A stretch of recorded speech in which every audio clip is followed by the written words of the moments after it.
Hello and welcome back to Codecademy's Introduction to JavaScript. This is the variables section.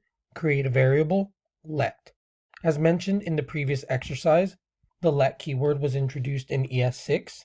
The let keyword signals that the variable can be reassigned a different value.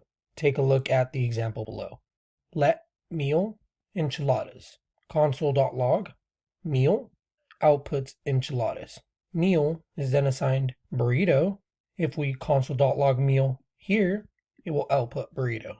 Another concept that we should be aware of when using let and even var is that we can declare a variable without assigning the variable a value.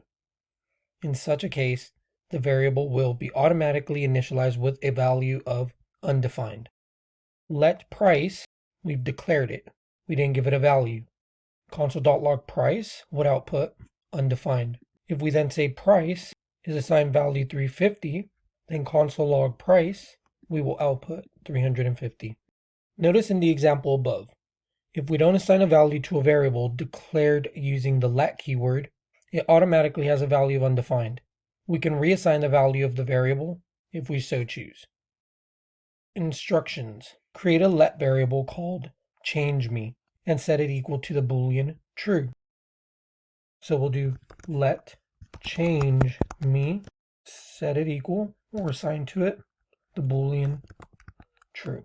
If we run this, would it pass it?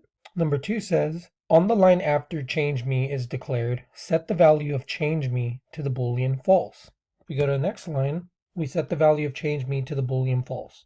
We don't have to redeclare it, so we just say changeMe is now assigned false. Give it some space just for visuals.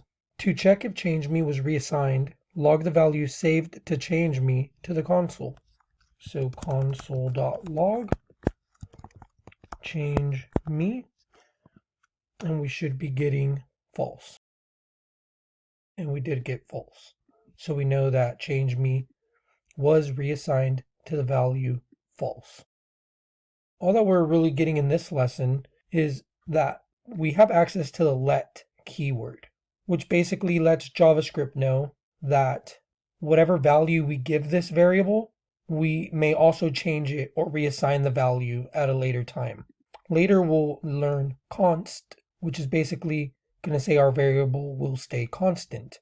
But do not worry about that for now, as long as you're understanding this lesson, which is the let keyword, and that we are able to reassign variables that were declared with the let keyword to different values, then you guys are understanding this lesson. There's also reviews here at the bottom if you're still having doubts or questions. Look over those for some review, and I'll see you in the next lesson.